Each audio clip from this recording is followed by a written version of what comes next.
Cut my music, cut my music. Let's go. Let's go. Mireya Flugar, the moderator who rules with an iron fist, is in the house. It was a race against the clock.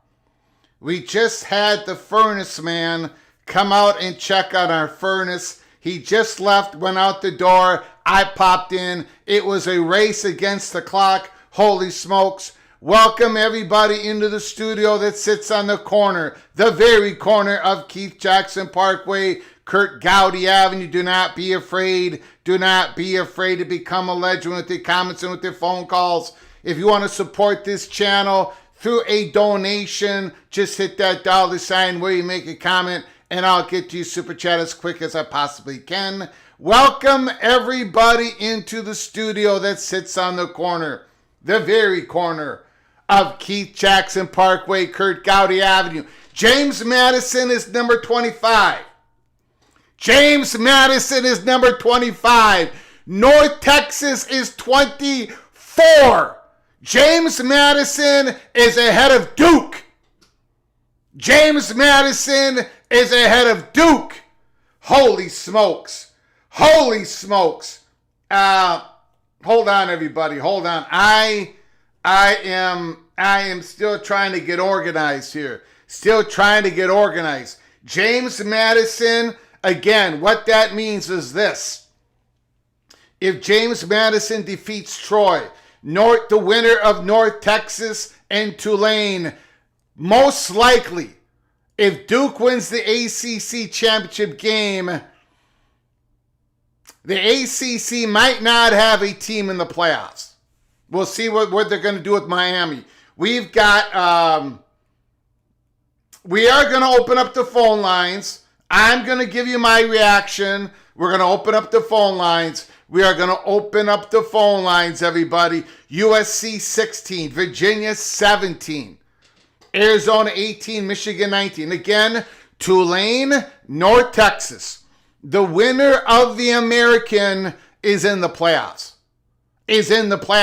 But they might be an 11 seed. Okay, number 15 is Utah. Number 15 is Utah. 14 is Vanderbilt. My, oh my. My, oh my. What just happened? Texas has moved ahead of Vanderbilt. We've got SEC on SEC crime. Now, remember here. All right. Texas defeated Vanderbilt. I think it was 34-31. Texas is 9-3. Vanderbilt is 10-2. They have moved Texas ahead of Utah and Vanderbilt. Playoff chaos. Playoff chaos. Texas is 13. Texas is 13. Not gonna be high enough. There was a lot of pushing Texas. That narrative was being bought and sold and pushed throughout the college football industry, but Texas is at 13. Still behind Miami. Still behind BYU. Texas is 13. Here we go. Miami is 12. Miami is 12th. All right. BYU is probably going to be 11. And then we're going to look at what they're going to do with Alabama and Notre Dame and Oklahoma and Ole Miss. Now, Ole Miss, they got their offensive coordinator. Their defensive coordinator is going to be the head coach. They're probably not going to punish Ole Miss. And by the way, Ole Miss defeated Oklahoma in the regular season. So there's really no place for them to drop Ole Miss past 7. BYU is 11. No surprises except for Tennessee moved up 3 spots and Utah moved down 2 spots. The Utah Utes have moved down 2 spots. Vanderbilt is ahead of Utah. I think the message has been sent, right? Utah cannot be happy. They cannot be happy. We'll talk about more on that later. Number 10 is the Notre Dame Fighting Irish.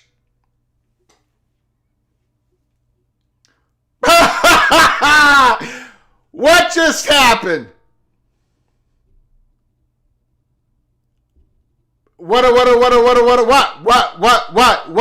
What just happened? Alabama moved ahead of Notre Dame, but not Miami. Hold on a second. What just happened?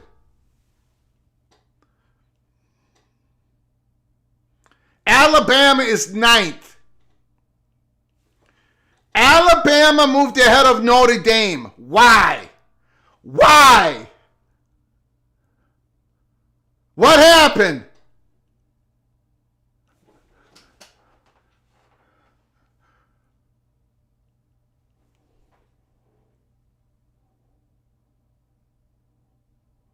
Yeah, but they just gave Bama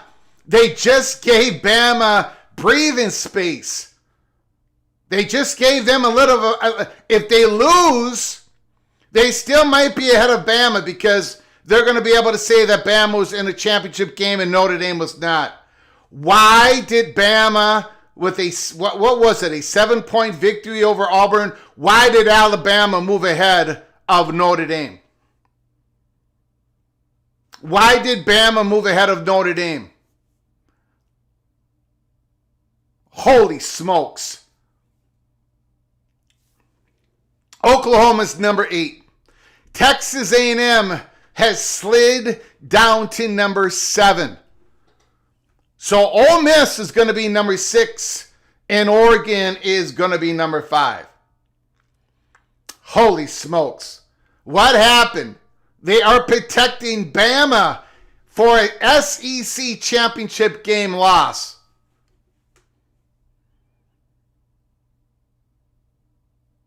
BYU needs to win, obviously. Miami is out. Basically out.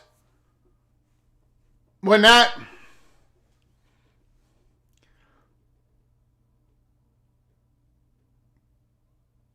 Oregon is 5. Holy smokes.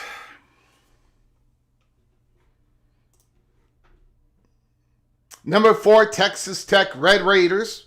If they win the Big 12 championship game, they're going to get a first round bye. If Georgia, number 3, wins the first their championship game, they're going to get a first round bye. Indiana's probably going to get a first round bye with a competitive loss. Same with Ohio State.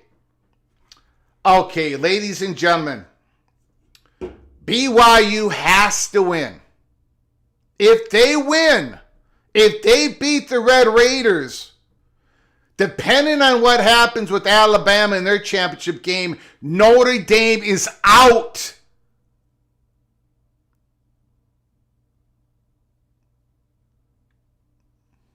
If BYU wins in Alabama, again, they gave Alabama breathing room here.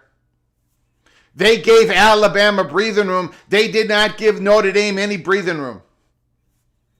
What happened in the last week that put Bama ahead of Notre Dame?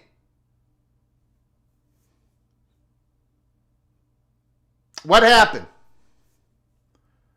Holy smokes. Holy smokes.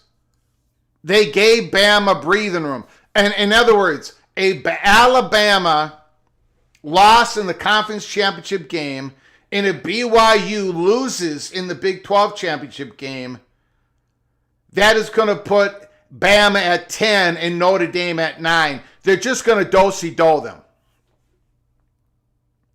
Now, if Alabama gets blown out in the Southeastern Conference championship game, and if BYU gets blown out in the Big 12 championship game, or if they just lose the Big 12 championship game, then that is possibly Miami's spot.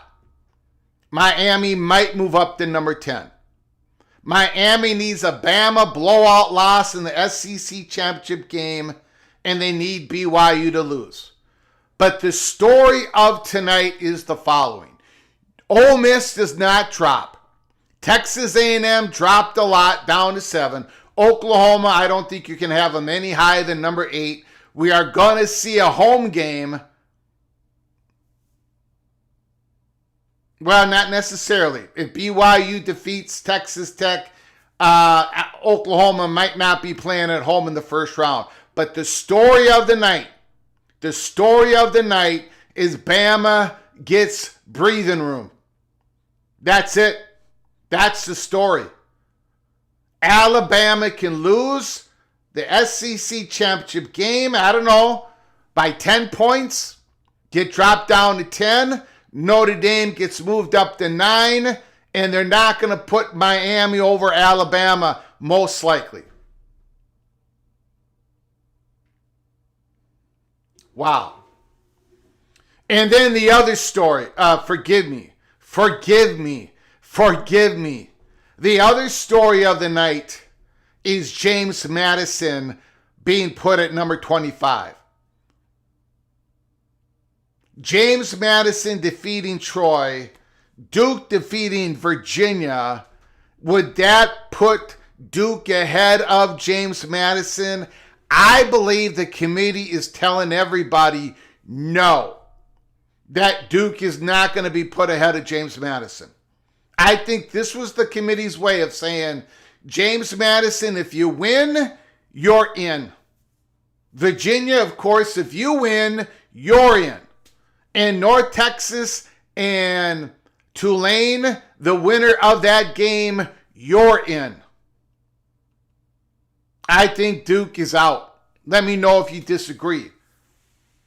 I think there was a purpose to putting James Madison at number 25. Now, if James Madison loses to Troy and Duke wins their football game, then Duke is in. If Duke beats Virginia and James Madison loses to Troy, now Duke is going to be that 12th seed. Unbelievable. And now we're looking at a possible number 5 Oregon versus a number 12 James Madison.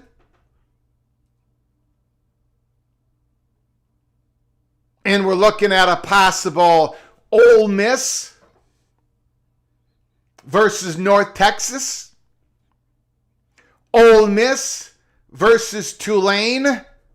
Ole Miss that doesn't have their head coach Lane Kiffin, but Tulane and North Texas, the winner of that game, is going to have their head coach.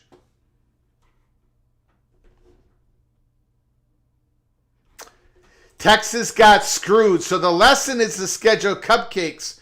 Texas held Ohio State to 203 yards. No one else can do that. Or maybe the lesson is don't lose to a 4-8 Florida, because there's nobody else listed ahead of them that has had a worse loss than Texas. And Texas has had a few other games in there that has been quite shaky as well. Now, I do say this. It has been a delight today. We're going to open up the phone lines here. It has been my ultimate delight reading and listening to the college football reporters, the chatter behind the curtain, all the complaints. Charlie Lee of Vanderbilt. Let's post what Charlie Lee said. Let's post what Charlie Lee said here at Vanderbilt. Right here. On 3 Sports. Vanderbilt Clark Lee tells Chris Lowe, the silliness of trying to make everybody happy has marred the college football playoff.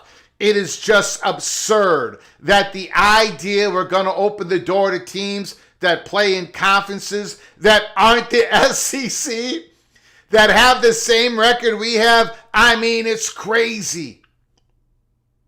In other words, if you've got the same record of Vanderbilt, you better not be ahead of Vanderbilt. That is what Clark Lee is saying. And then you've got a lot of people supporting Texas in the playoffs. And of course, the question is, who are you going to leave out? And the answer really never comes, does it? Who are you going to take out of there if you put if you put Texas in there? And then you've got Kirk Herbstreit and Joey Galloway. Galloway saying, for the very first time, I kind of believe that we should expand the playoffs. And Kirk Herbstreit's nodding his head. Yeah, we want Miami in there. We want Vanderbilt in there. That Texas should be in there. You know what? They should be in there. They should be in there. There should be more Southeastern Conference teams in the playoffs. This format is obsolete. There should be more SEC teams in the playoffs. And guess what? In return, there should be at least 4 Big 12, 4 ACC teams in the playoffs. 4, 4, 4, 4, 2, 6. 2 bites at the apple. The lesson is, if you have 6 at-large spots, you're still going to have those big non-conference games. But if you have a 4, 4, 4, 4, now the conference race, the conference games are going to have more value. 2 bites at the apple playoff format. The answer is staring everybody in the face. Everybody in the face. And, by the way, I have been beating this drum for months. I can tell in the chat room. That there's more support for it. More and more support for the 4-4-4-4-2-6. It's building constantly. Because you're still going to have the intrigue. You're still going to have teams not make it that think they should make it. You're still going to have all these games. Instead of BYU not making the playoffs, BYU can be looking at like, shoot, man, we could have been, maybe we should have been, if we would have won the Big 12 championship, maybe we should have been have a first round bye and a second round home game. Notre Dame could be furious right now saying we should have that first round bye. Oklahoma, people can be picking on Oklahoma tonight they should not have a first round bye. We would still have all those discussions. There would still be a lot of drama, except in a 2014 playoff. Now the imbalanced schedules in these large conferences are going to have less weight. In the 2014 playoff, the power of the narratives that ESPN is pushing is going to have less weight. And the selection committee is going to have less weight. In a 2014 playoff, the Big 12 knows they're going to get 4 teams in, maybe a 5th, maybe a 6th, depending on how they play in the non-conference schedule. The ACC knows they're going to get 4 teams in, maybe a 5th, maybe a 6th. Same thing with the Big 10. It creates value in the regular season. I believe that people are finally waking up. The 12-team playoff is obsolete. And you know what? The 16-team doesn't quite work. It doesn't. That's the next thing that people are going to have to finally understand. I became a big proponent of a 16-team playoff when I figured out that 12-team wasn't going to work. But then I quickly went to 18 because 16 is not enough.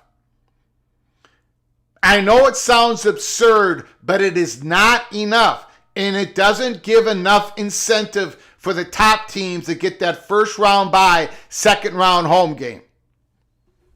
Now, I can't hear what the guy is saying, the chairman of the board, the Arkansas athletic director, but I'm sure they're talking about why in the hell did Alabama move ahead of Notre Dame? And Miami is still on the outside looking in. Miami is still on the outside looking in. And we've got a super chat. We're going to go to your phone calls right now. You need what Grateful Trojan. We'll get to you in a second. We will get to you in a second. MBM 357. 519 equals 24. 2 cooler. Go Pokes. MBM, if we get to a 5 plus 19, if that's what happens, I'm going to go ahead and eat a cheeseburger 3 nights in a row live on this show because I might as well be dead. 5 plus 19 is horrific on a grand scale. Thank you, MBM, Oklahoma State, Kyle Polk. Thank you so very much for your $20 holler. I very much appreciate it. Thank you, sir. I know we disagree. Thank you. Mireya says thank you to you, MBM. She says thank you. I appreciate it. You can honestly say that the ACC gets 4 and the Big 12 gets 4. Yes. Yep. I can honestly say that. Yep. Because it's best for the sport. It's not going to hurt the Southeastern Conference. Scott Grable is not going to hurt Alabama. Because the Southeastern Conference is going to get four teams in the conference standings, and then those 6 at-large spots, they're going to rack up, 3-4 season? So you're going to have 7 teams in the playoffs. Not only that, but most of the Southeastern Conference teams are going to have either a first round or a second round home game at their home campus. Money, money, money. Win, win, win for the Southeastern Conference schools. And all you have to do in return is raise the floor for the Big 12, the ACC, and the G6 conferences, so they can build more value in their regular season. Because right now, man, you're looking at the Big 12, it's highly probable that there are again a 1-bid league. And you've got Utah behind Vanderbilt. And It's impossible for the Big 12. It's impossible. And it's very difficult for the ACC. They're going to lose exposure. They're going to lose access. That's not good for the sport. You know what? The Southeastern Conference is better off with a 2014 playoff.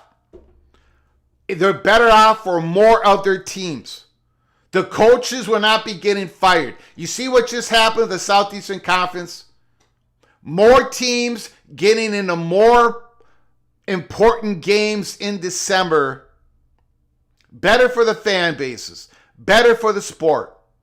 The NBA has figured that out. The NFL has figured that out. The NHL has figured that out. But college football, no. We can't have it. Bring it on, baby. Army of 24. Army of 24.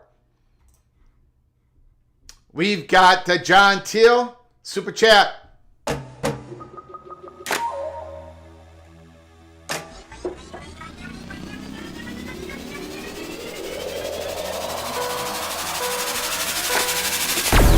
$2 holler. Third story, Satake saying I'm not touching that.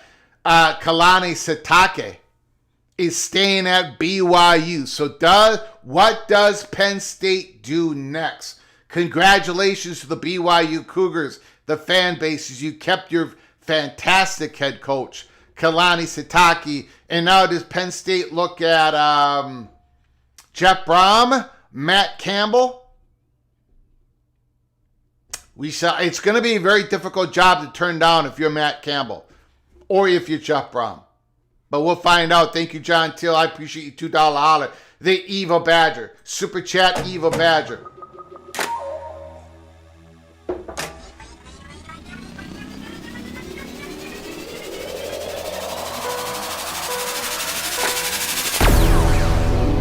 $5 holler. I believe it's because the Big 12 and the ACC fans are realizing that they're getting screwed. Yeah, and I think that's a large part of it. The momentum is starting to build. And I think it's maybe they all stop at 16 for a while. But 16 is not enough. And the Big 10 does not want to do the 5+11. 16 is not enough. Not in this new world of college football. Not when Vanderbilt might be on the verge of flipping a 5-star quarterback that was supposed to go to Georgia, Jared Curtis. Not when you have rev share. Not when you have NIL. Not when you have this greater distribution of talent through the country. This 12-team, and I dare say the 16-team playoffs is obsolete. Not best for college football. Not best for college football. Solar Knoll, the standards change each year and the committee is not held accountable for anything. Why do you guys keep bringing that up? The SEC hate is real, yo. They can't stop what's coming. Jose, USC.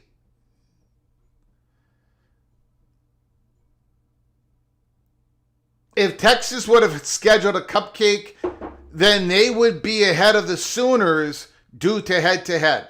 Most likely. Yep. And if they would have beat Ohio State, they would probably be getting a first-round bye. And they should not have lost to Florida. Should not have lost to Florida. Now what would happen after the Big Ten championship game? I'm not sure what that question. Indiana and Ohio State. If it's a competitive game, I think both teams are going to get a first round bye, regardless.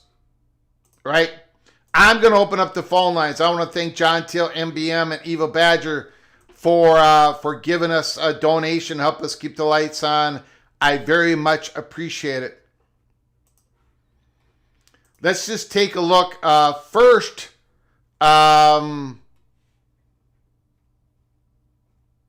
again, people are mostly talking about Miami.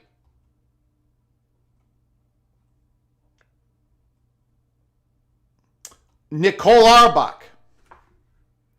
Nicole Auerbach. One of these teams has the worst loss by far. Really surprised to see Alabama and Notre Dame flip spots after the Tide eked out a win over a sub-500 Auburn. And that's the story of the day. Besides James Madison, this is the story of the night.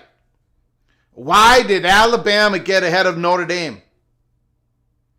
We're going to open up the phone lines in a few minutes. Somebody's got to give me an answer.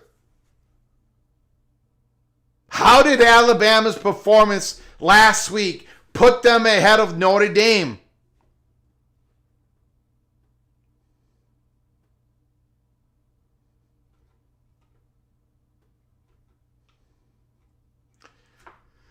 Okay, let's see if there's any more reported out there.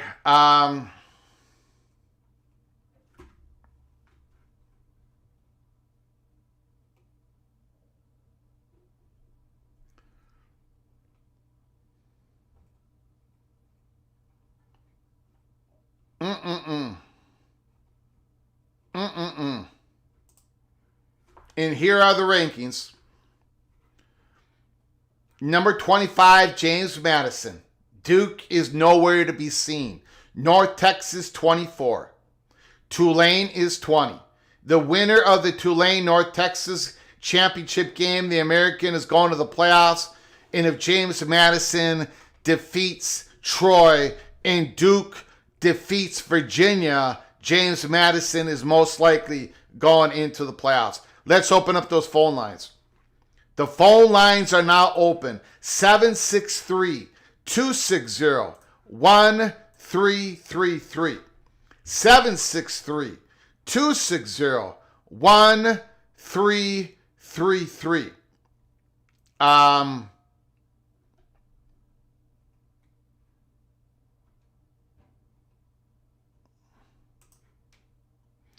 Gio Million, I don't know how to say his last name. Call from Scott Grable. Scott Grable, can you hold on for one moment, please? Absolutely. I appreciate it. Miami beat writer says, there you have it. It's also clear what was done with Alabama's ranking tonight. They will be in regardless. Miami's chances hinge on Texas Tech beating BYU in the hope that the committee finally takes into account the head-to-head with Notre Dame, as the two would be ranked next to each other. Anyways, go ahead, Scott Grable. I appreciate you calling. The floor is yours. I'm going to say some things that probably people won't like. As we know, I'm an Alabama homer, so you got it, buddy. That. No problem. No problem. I don't believe in a 2014 playoff. With the 14 playoff, we had 1 to 3 teams that we were debating over. With a 12-team playoff, we have 6 to 8 teams. Yep. If we go to 24, then we're probably going to have 12 teams that are with 4 or 5 losses that may play a great schedule and lose to top 10 tems. And then we're going to be debating a 4-loss or a 5-loss team because they play such a tough schedule against a 9-win team, a 9-3 team, or a 10-2 team that played, the 100th ranked schedule in college football. So, I agree with you to certain points, but I agree. I agree with you on the point you made. I agree with that. We're still going to have this consternation. We're still going to have this debate. But the difference will be if you're looking at those teams at the very end of the rankings, at the very end where you're on the bubble and they do not get in, you can say to them, well, you had the opportunity to finish in the top 4 of your conference and you did not get it done. We don't have that now, man. We've got teams that are at the very top of their Power 4 conferences, and they really don't have a shot to get in. They really don't, and it's more the imbalanced schedule of these large conferences is having more of an impact at 12 teams than it would have at a 2014. I'll give you another example, Scott, and then I'll give you the floor again. A team like Texas, again, I think they're a playoff team. I think they're a playoff team because you know what? I think they're getting a whole lot better right now. Teams should be able to improve. They should be able to improve just like in all these other sports. But again, it looks like they're going to be shut out. There's a lot of examples where I think a bigger playoff. There was only one doctor there, so they were only taking a point. Go ahead, sir. Sorry. Go ahead. Sorry. No, I was. Go ahead. No, I'm done. Go ahead, sir. No, you're fine. I was talking to somebody else. Go ahead. I'm listening to your point. No, I'm just saying. I just think in this day and age, and now it's tough. I mean, look, I'm going to be 58 next year. I've been watching college football for over 5 decades, and it's even difficult for me to grasp a larger playoff. But the world has the college football is completely different than it was before. Completely different. And I think a playoff format that still gives the hammer to the Southeastern Conference, because they would get most of the time, probably 9 out of every 10 years, they're going to get most of the bids. They're going to have a whole lot of home campus playoff games. I still think the Southeastern Conference is going to benefit, as they should, but the other teams in the other conferences gets their value raised, which is very well needed, in my opinion. I don't think it harms the Southeastern Conference. I don't think it harms any of you. I just think it helps. Go ahead, sir. I agree with you. I don't think it harms the Southeast Conference. I don't think it harms the Big Ten. Mm-hmm. My point is, do we really want to see, a number 1 seed play a 7-5 ACC team or a 6-6 ACC team because they went 5-2 in conference and was runner-up in their championship game, or they, by some miracle, they won their championship game?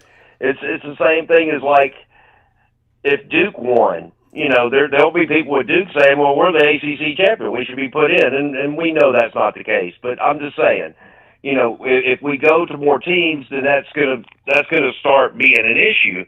Mm-hmm. And I think, and I'll say this point, and then I'll just leave it alone and let you get back to other callers. I think the reason that Alabama jumped Notre Dame is so that they could have Notre Dame and Miami in that same quadrant, same 3 quadrant. Yeah. So if they do decide to jump Miami in over Notre Dame, then they'll be justified. If they have them too far apart, they can't. Yeah, that's a great point. Because honestly, the results on the field matter, and Miami beat Notre Dame, whether it's 1 point or 100 points. A win is a win. That's a great point. Great point, sir. All right, well, I'm going to get off the phone and let you get your other Scott, call again, sir. Thank you, sir. Appreciate it. All right. Beautiful call.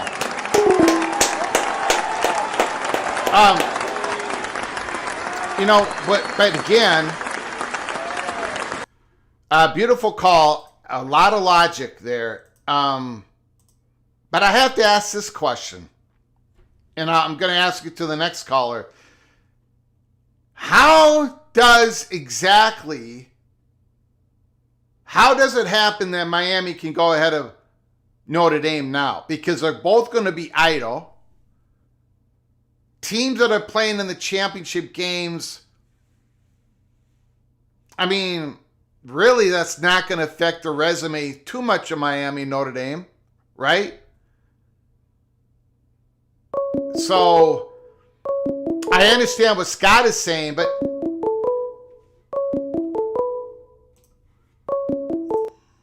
From Replica, the floor is yours. Mr. Longhorn, what do you got to say? What are you thinking here, sir? What are you thinking? There's going to be a lot of hurt feelings on Selection Sunday. Can you hear me well? I'm in a parking garage right now. My audio good? I'm sorry, what was that?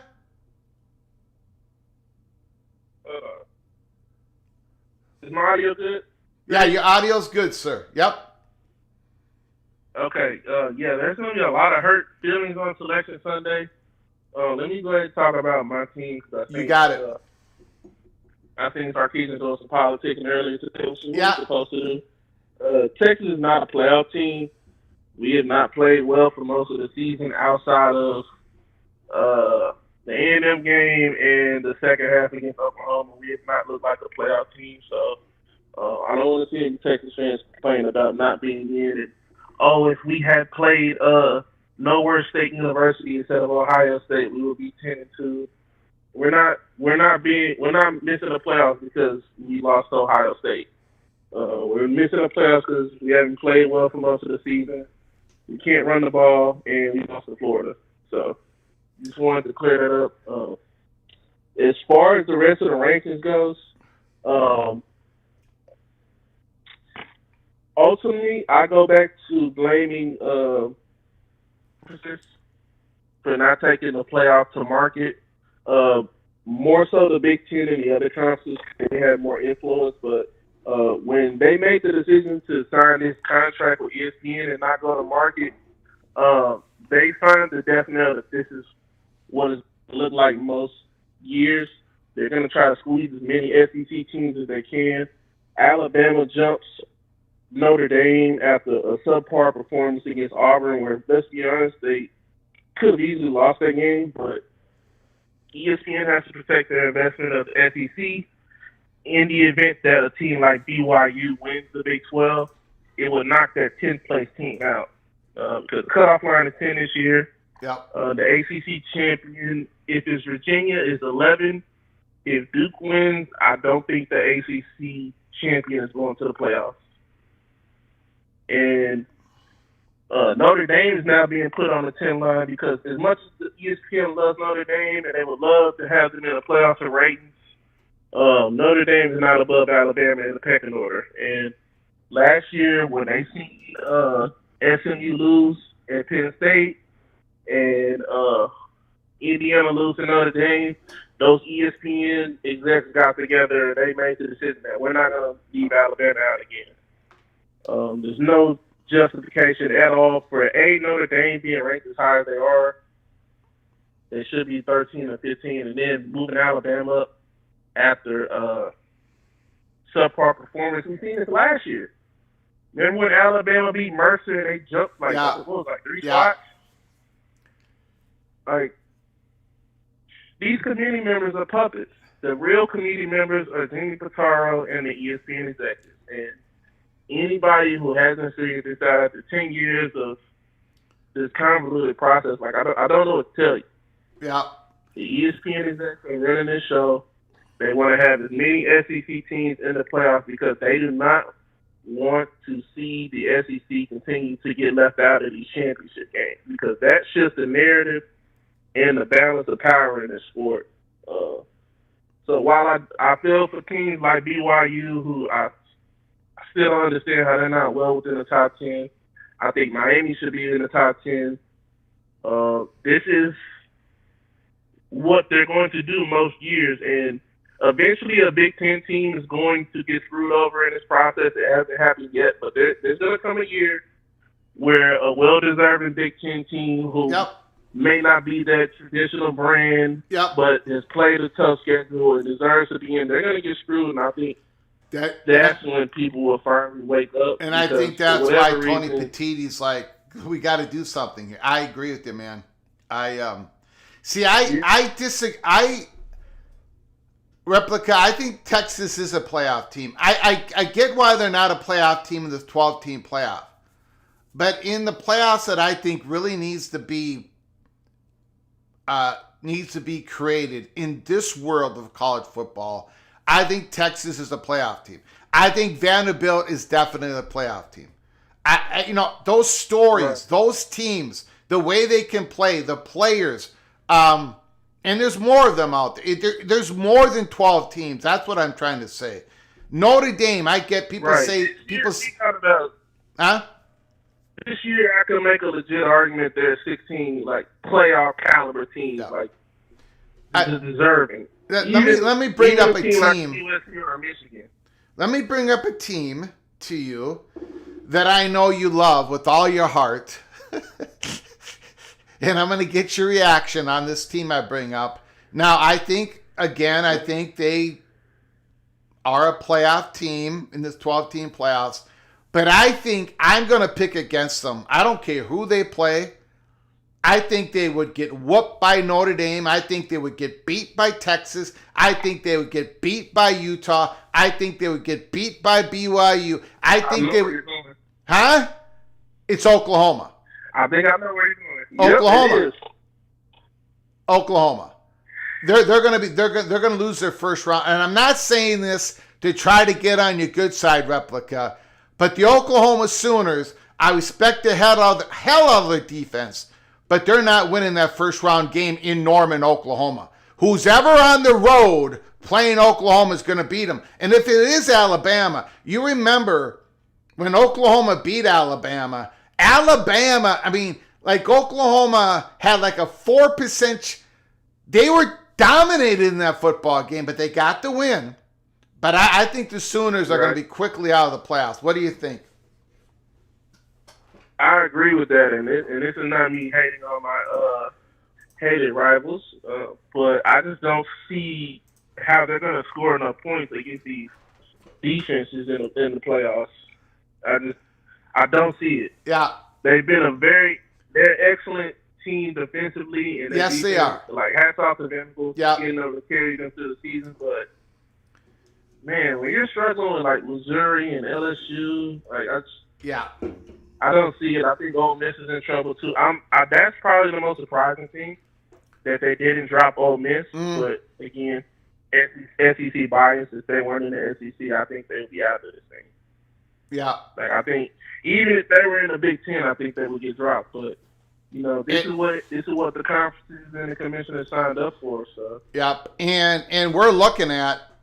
If Texas Tech defeats BYU, which I think is going to happen, no disrespect to BYU, but we're looking at a second round game of Texas Tech and Oregon, and I am here for it. I'm absolutely here for it, man. Yeah, I am too, and I think regardless of who they pick, I think we are going to get a good playoff. But the path we took to get to this point is just. If it needs to change at this point, I don't even care about AQs versus at large. Just do something to fix this. And I have concerns about whether that's going to happen because you have Kirk Herbstreit and Joey Galloway on their little podcast talking about how the committee is praying that BYU loses. It's like, no, those community members aren't praying they lose. ESPN is praying that they lose.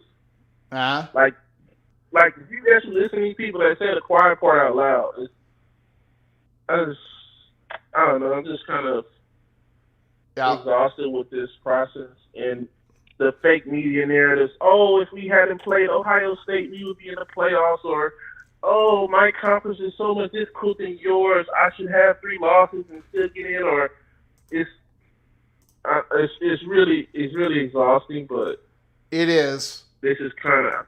The field has kind of been set. Outside of BYU winning, the field is set. And, for those teams that are in 10 through 15 range, that's got to be disappointing. But. Yeah, it does. Hey, Replica, I appreciate it, my man. All right. Y'all have a good one, Greg. You got it. Appreciate the call, Mr. Longhorn. Beautiful call. Let me... Look on, baby. Texas A&M, you still suck. Okay. Yeah. No, I get that. Hold on a second here. Call from John Grove. John Grove, can you hold on a moment, please? Of course. First of all, I got to cheer Replica's, I couldn't get this done here. Let me cheer Replica's call. I do not have any dislike for Oklahoma other than I just don't think they're going to win their first round game. But Bruce Harris, as you know, I have been Greg the Cooler this year for the 4th year in a row. So if I'm picking against Oklahoma, you probably got a good shot at winning your football game. But I have been saying for weeks, that offense, I watched, it's not just the LSU game. It's the Alabama game. But look, it's a win. They deserve to be in the playoffs. They've got a chip, chair, and a chance. They're at the table. But again, now Stephen Vitt says Texas is not a playoff team, and that's what Replica said. And I get it. They're not a playoff team for this 12-team playoff in this construct. But I really think they are a playoff team if the playoffs were what they're supposed to be. They're supposed to be larger, in my opinion. We're not quite capturing the value enough of the regular season and the teams that are getting better and the storylines. It's got to be bigger. I think they got to double it up. But go to 16, go to 18, have AQs, but I think eventually it's got to go to 24. John Grove, the floor is yours. Thanks for your patience. I appreciate it. Well, first and foremost, Greg, as a K-State fan, it gives me no pleasure to say this, but we took two of your commits from Minnesota, and we flipped them. So take that for what it's worth. 2 Hutch products in 3 days. Leaving your beloved Golden Gophers. Yeah, those were the JUCO guys. Uh-huh. Yeah, they had just committed to us, and then about a week later they committed to you. The wide receiver might have a chance to make it. Sally. Yeah. But I don't know about the other guys. Those were the Gophers trying to fill out their very large high school class, but we lost them. That's okay. Go ahead, sir. That's fair. That's fair. That's a good way of looking at it. We might be playing you guys in the Guaranteed Rate Bowl. K-State just played in the Rate Bowl last year against Rutgers. So I don't know Who if did? It's possible you could. K-State. Oh, okay. You're not playing. Okay, then it's going to be TC or Cincinnati. If anything, it's sounding more like K-State's going to the Armed Forces Bowl or the Independence Bowl. Okay. All right. I think. Yeah. You're right. My bad. I hate that Guaranteed Rate Bowl. Good God. It's a terrible view from a press box standpoint. It's playing in a baseball field. It's a dump for football. It's terrible. The Gophers played West Virginia there 4 or 5 years ago in a bowl game, and it was a terrible, terrible bowl game. It was horrific on a grand scale. Mountaineers and the Gophers couldn't even keep their footing in that game. Gophers won 18-6. The last 20 minutes of the game, the Gophers just did a 3-yard dive plays up and down the field because we didn't want to get hurt. West Virginia didn't want to get hurt. And now we got to go back there and play again. Yeah, it's just a terrible outcome. But we've been lousy this year, so they might as well put us in the worst bowl. But go ahead, sir. I mean, you also have Northwestern and Penn State kind of around that area, even though Penn State's won the last 3 games of the season. Anyways, that's a conversation for Sunday or whenever your next show is, when the bowl games are now. Yep. Well, I want to get this message about, and I'm going to make it as clear as I possibly can. Yes, the Big 12 and the ACC, they signed the agreement, and they made it known that they don't want to give in to these inferior automatic bids where the Big 10 and the SEC will form a Big 12 App 2. And I continue seeing people online saying, "Oh, what? You signed your own depth bid, Big 12 and ACC. You're only going to have 1 bid." Or in the ACC's case, they might have 0. It's beyond me just for people to understand why the Big 12 and the ACC are in the position they were. Yes, from a football standpoint, they're not going to have the amount of value in which the people in the committee room are going to value towards the SEC and the Big 10, but why would you even cave in from an inferiority standpoint? It makes no sense whatsoever. And to even further prove that, Greg, we're seeing Texas Tech when the SEC and the Big Ten, they call the shots, hey, they should not be the top 4 teams should not all be automatic berths. Because they were all jealous and upset about where Arizona State was and where Boise State was last year. Texas Tech is talking the talk from a Big 12 standpoint. They're one of the top 4 teams in the nation. So spare me with the talk as far as that the Big 12 can't hang in with the big boys. But the problem with the Big 12, and I don't know why, but Brett Yormark, to his ineptitude or whatever it is, he has not done a good job promoting any of the Big 12, especially from a BYU standpoint. It seems as if he's been more focused on the basketball product, and I'm just leaning. He's just not yet. The interviews, like during the Arizona State game, that's great. I mean, he got that point across, but very briefly. You've got to be week in and week out making these arguments. And sure, at one point you might have been pleased with where the playoff committee was at, but as the weeks go on, I mean, when you're seeing your product not getting the amount of praise and the respect it deserves, like, I don't even know where to go with it. It's just mind-boggling, disappointing. Yes, there's a lot of people that are saying, oh, well, the Big 12 should have caved into this automatic at-large bid conversation. No, the Big 12 will not cave into inferiority. The thing that's pissing me off the most about the Big 12 is that they're not advertising. They're not backing up their teams when it's this late in the season. All right, BYU is making as big as a case as anybody. They just beat a 5-7 team by 20 points, while Alabama barely beat Auburn by 7. Yeah, they were tied with them in the fourth quarter, Greg. It's crazy. First of all, I agree with you. Stuart Mandel, let me show you his tweet on this. Oh, no. Here's a development. Alabama has moved above Notre Dame.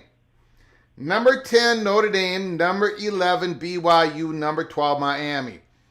If BYU loses this weekend and Notre Dame and Miami are right next to each other, Notre Dame is in trouble. So what Stuart Mandel is saying is they moved Alabama ahead of Notre Dame to really help out Miami, to get them out of that Miami spot. Because if Miami's right next to Notre Dame, they're going to put Miami above Notre Dame. And to a certain extent, that makes sense. Yeah. From a Miami versus Notre Dame standpoint, I mean, Rocket Ryan has mentioned multiple times about the head-to-head, and he's brought up some additional analytics as well. I don't get it. BYU has just as good as a case as anybody. Their only loss was to the number 4 team in the country, whereas Alabama has the worst loss of anybody in the top 10 right now.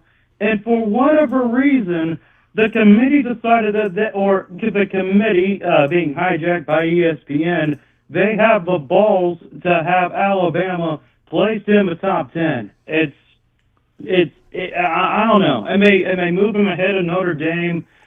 And I think part of it has to do with Notre Dame not having the strength of schedule down the stretch. But even Alabama's struggling in these late games too, and Oklahoma, it's all over the place. I'm still trying to make sense of it. Maybe I'll come back on a different call to clean my thoughts, maybe be a little more organized. No problem. I see one of the guys in the message crew saying that I'm about to have a stroke. You're probably right. It's all over the place. So I'll let you go. You got it, buddy. I appreciate you for having me on your platform as always. And you got it, have buddy. a good one. God bless. Thank you, John. Appreciate it.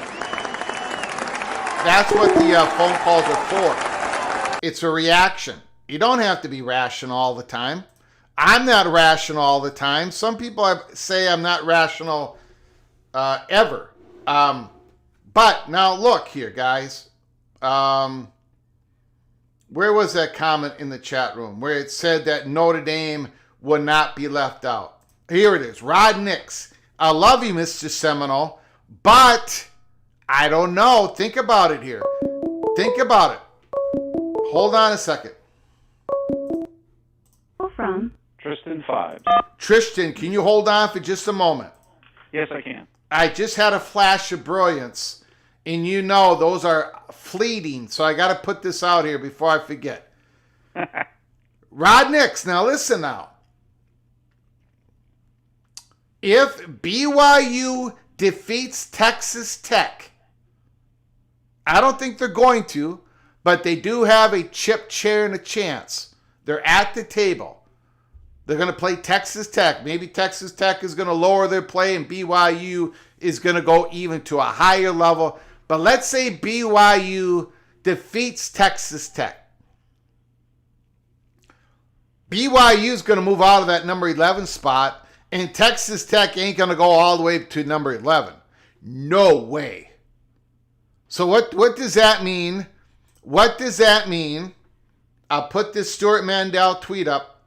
If BYU wins, Notre Dame and Miami are next to each other. If BYU loses, there's a very good chance that Notre Dame and Miami are next to each other. So Notre Dame might be absolutely screwed as we sit in here tonight. And before I go to Tristan, I'm going to tell you guys, I know there's not a lot of love for Notre Dame in our PATC family. Even my 93-year-old Catholic mother, Irish mother, is not a Notre Dame fan. She's a Bama fan. So when I explain what happened tonight, she'll have a smile on her face. But Notre Dame's a very good that's a playoff team. Come on, guys. It is a playoff. This playoff ain't big enough. It ain't big enough. It's not big enough. It isn't. This Notre Dame team is a really good football team. They are. In fact, I think they might be a little bit better than they were last year, and they went to the championship game. So, anyways, you guys can rip on me in the chat room. Tristan, the floor is yours. Hey, thanks, Greg. I appreciate you taking my call. Listen, I want to add something. I know I threw a grenade last night talking about what the SEC would do. It looks like that's not going to be a problem because they moved up Alabama. Yeah. Right? You asked the question, why did they move up? Yeah. I'll tell you why they moved up, Greg. Listen, this is what committees are for, okay? If it was a straight and honest formula, you wouldn't need a committee. If you could punch the values into a computer and have it spit out who the team needs to be based on all the factors, you wouldn't need a committee. The purpose of a committee is to come up with a biased result and then to invent some plausible excuse as to why they did it. That's the purpose of a committee. Okay? I hate committees. I hate polls because it's all biased. I'm 100% in favor of on-the-field results. Give the AQs to the conferences, tell them to figure out who they want to send. It's up to them. And then everything else just, to me, falls into place. And I agree with you, Greg, that it should be 24. I like that number because there's too many worthy teams on the fence this year that aren't going to get in. And we're seeing it. We're seeing it here with all this controversy about who's been bumped up and who's been dropped down. And I agree. I think we need more slots for the, a two-loss team should not miss the playoff. That's just how I feel about it. But I hate committees. People are sitting here asking these questions. Well, how do they justify this? How do they justify that? There is no real justification. It's all biased. Can I show you what Hunter Yurchek said about Alabama? Sure. I'm going to put this up on the screen for everybody here. Nicole Auerbach, CFP chair, Hunter Yurchek, Alabama in a rivalry game on the road.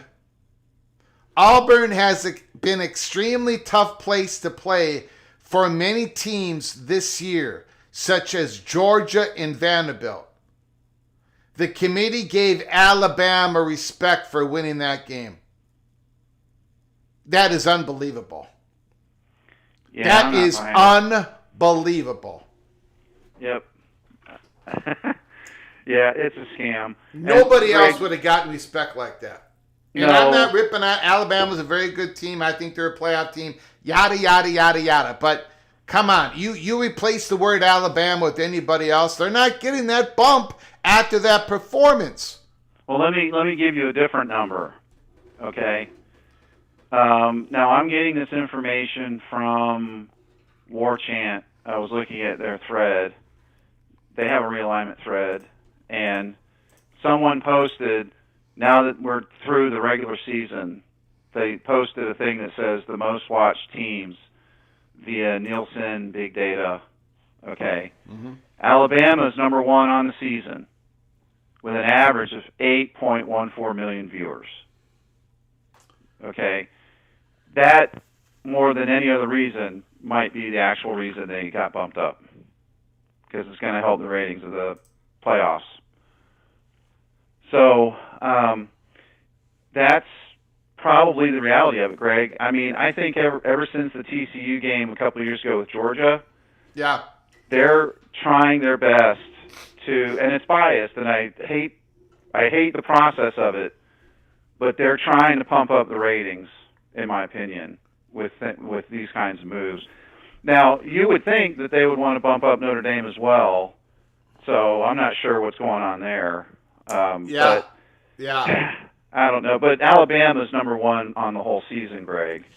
Yeah, I don't know. I mean, like you say, Notre Dame, whoo, boy, Notre Dame, woo. Notre Dame is very close to not being in this tournament playoffs, and right. I get it. You know, they lost their two big games early in the year, but man, that football team is real good, really good. Yeah. Well, I wanted to throw out this other thought and see if I could get a comment from you on it. Okay. The ACC's taking it on the chin here, right? Oh yeah, they might not have it. They might not get a team in. Okay.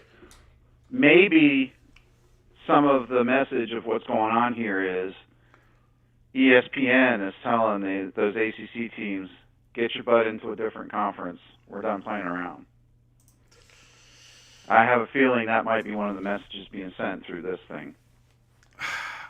Well, I don't think the ACC schools who might get an invitation to go to a P2 conference are holding things up. You're probably right, Greg, yeah. But I mean, I know there's like open decisions about the playoff format going into the future, and then there's legislation that needs to be passed by Congress. There's a whole bunch of planes still in the air, I guess is what you're saying, right? Yeah.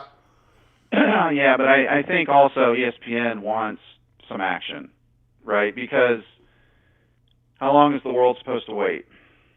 You know, like everyone knows that the schools with options are going to leave the ACC. And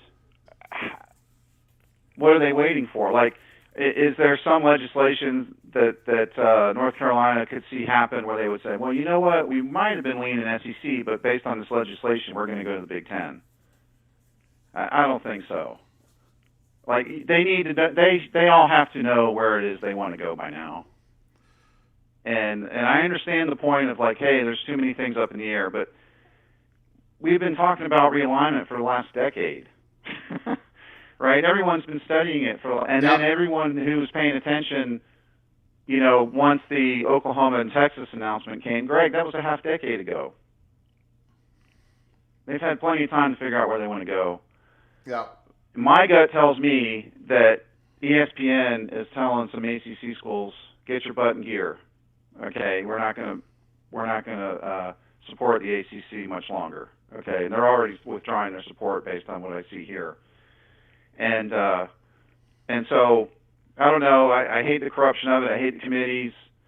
But hey, you know what? If this is what draws ratings, you know, they're trying to put teams with high ratings in there. And then there's also ratings for all the talking head shows where they get to debate all this. I guess that's part of it too. But yeah, I wanted to throw that out, Greg. Alabama's number one in the ratings for the whole season, so that might explain their rise. And so much for my theory. Maybe we'll get an honest game from the SEC when they play Georgia. But anyway, that's all I had for you, Greg. I'll talk to you later. Keep up the good work. You got it, buddy. Appreciate it. All right. Beautiful Thanks, call, bye. sir. Beautiful call.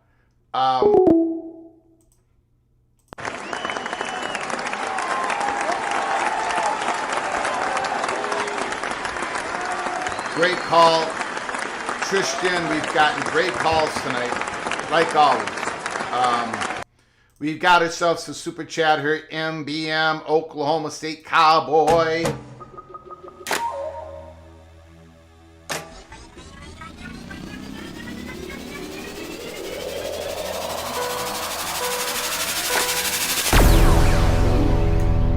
$5 holler, MBM. Neil Brown, the new head coach of North Texas. Yeah,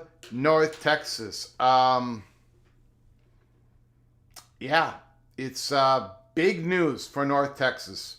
Got themselves a good guy, probably going to be a very good coach at North Texas. I got to imagine he's going to have very good success at North Texas. We shall see. Thank you for the $5 holler, MBM. I very much appreciate it. And it looks like California, Lupoy, the defensive coordinator of Oregon, is going to be the new head coach of the California Golden Bears. So that's big news. Couple of things I want to just comment on. The whole thing about Alabama.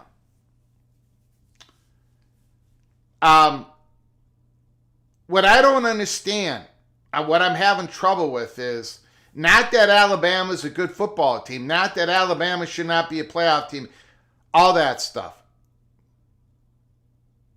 It's why wasn't Alabama ahead of Notre Dame last week? Why are they ahead of Notre Dame this week? There has to be some logical explanation for it. Across the country, it's all over X, it's all over everywhere. People are like, what the hell is that? In a 12-person committee, wouldn't there be some sort of like, whoa, what? Why exactly? How does Alabama performance? How does their resume get elevated up above Notre Dame's if Notre Dame was ahead of Alabama? And I'm going to say the same thing about Miami and Notre Dame. I would have Miami ahead of Notre Dame. But Miami's going to jump over Notre Dame if BYU goes out of the 11th spot by either beating Texas Tech or losing. If they get thumped by Texas Tech, they're going to move out at the 11th spot. So Miami and Notre Dame are going to be next to each other. Therefore, Miami's going to jump Notre Dame. It's absolutely logically pathetic. Think about it. How does Miami jump over Notre Dame? Now, I would not have Notre Dame ahead of Miami. But both of them are idle. How does one jump over the other? Just like how did Alabama jump over Notre Dame? It's things like that don't make sense. If you think Alabama's better than Notre Dame, okay, have Alabama ahead of. If you think Alabama deserves the 9th spot and Notre Dame deserves the 10th spot, that's how it should have been last week. That's how I had it last week.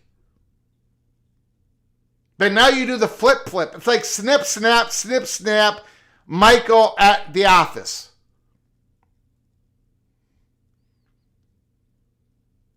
I don't get it. It doesn't make. And then we had a caller earlier, John Grove, talked about the. And a lot of Big 12 people are saying, they're pretty frustrated with Yormark. This is my frustration with Yormark.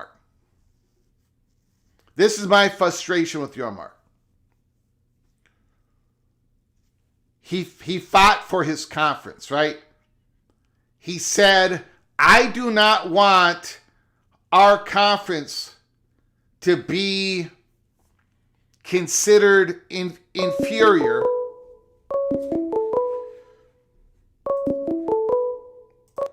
Call from Edward the Auburn Tiger. Edward, can you hold on for just a moment, please? Yes, sir. I appreciate it. I just got to get this thought out, Edward. Okay, so Yormark stood up for his conference and said at the beginning of the season, the Big 12, we cannot be considered an inferior conference by the playoff format in which the Big 10 gets 4 auto bids, the SEC gets 4 auto bids, we get 2 auto bids, the ACC gets 2 auto bids. We can't be seen as lower than at the very beginning of the season, in the middle of the season, at the end of the season. Okay, he stood up. What Brett Yormark said in public was, I favor, in public, he said, I favor the 5+11 over the 4-4-2-2-1-2 whatever model. Okay? He said that in public. So he took the Southeastern Conference position on that over the Big Ten. Now, what has happened since then? The Big Ten athletic directors, the commissioner, and they have proposed at the athletic director level and at the presidential level and at the commissioner level to say 4-4-4-4-2-6. No longer does the ACC and the Big 12 be considered less than at the beginning of the season.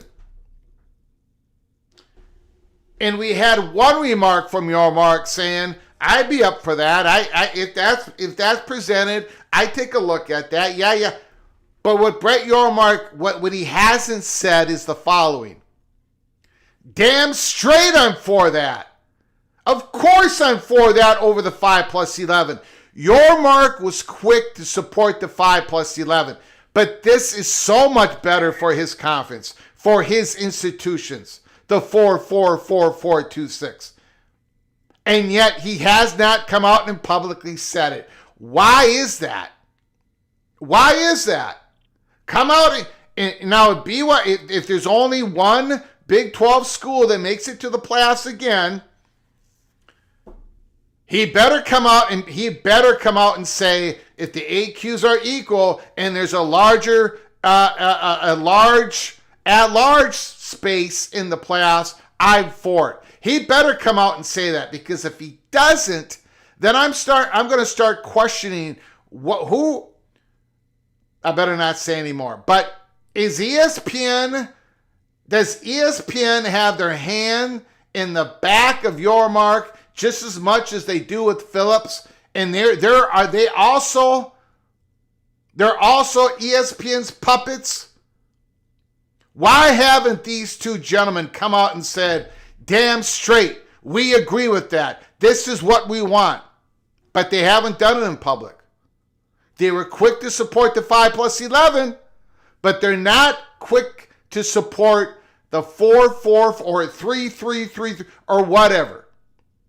And I'm starting to question all that. Go ahead, Edward the Auburn Tiger. Thanks for your call. I appreciate it, sir. The floor is absolutely yours. Greg, as always, another great show. We appreciate all that you do. Man, you're burning up the rubber, sir. You really are. Well, Greg, what I want to say is, we might as well just get rid of the little old SEC, Greg. It sounds like to me that should be just worse than the Sun Belt, is what it sounds like to me. No. You know, I mean, No. I've been listening to this show. And man, the SEC hate and the system discredit is just mind blowing. It really is. Number one, the Southeastern Conference is the strongest, most valuable, powerful conference in the country. Number two, you got more better teams than any other conference. Number three, the playoff format that I support would help more Southeastern Conference teams get into the playoffs. They're still going to double up on the other conferences. You're going to have home games on your campuses. Edward the Auburn Tiger, I'm basically giving you the world on a silver platter. I'm giving it to you, my brother. I'm giving it to you. This is it. This is the greatest. The Southeastern Conference would prosper even more under the 2014 playoff. Not less, more. There'd be coaches not being fired in the SEC. You would not be doing these $53 million buyouts. You would have more opportunity, more playoff access for the Southeastern Conference. I don't think that's hate. I just disagree with the Southeastern Conference playoff take. Go ahead, sir. The floor is yours again. Well, Greg, when it comes to the college football playoff, I'm going to tell you right now, do not trust the SEC. Because the SEC is going to take its ball home. They're going to take their ball and go home. Is what they're going to do.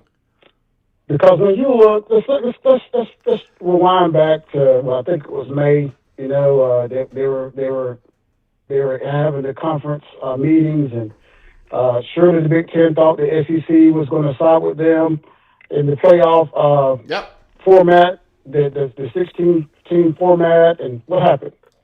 The SEC ghosted them. Let's be honest with you, they did. Yep. Fast forward that to now. Okay? I'm an SEC guy. I live in the culture. I live around the people that we think differently than anybody else in the country. I'm going to go ahead and preface this by saying, like last year, Ohio State was the best team in the country. Yeah. They deserved the championship. They won it outright. So I want everybody to know the basis of what I'm talking. Yeah. But when it comes to the SEC, okay, you look at the ratings. We have carried the sport. Absolutely carried the sport. When you look at the product on the field, I mean, Texas Tech is a litmus test of really what we've been arguing. It takes the Jimmies and Joes to win at football. Mm-hmm. Because they have a better talent on their team. They're dominating the Big 12. Well, there's a lot of Jimmies and Joes on every SEC team. And then you have the SEC dominating the non-conference schedule. And I know many people may say, well, look who they beat. Those teams turn out to be not to be that good. Well, look at the Big Ten's non-conference schedule. Look at the Big 12s and the ACCs and so forth and so on. It doesn't even compare what the SEC's accomplished this year whatsoever.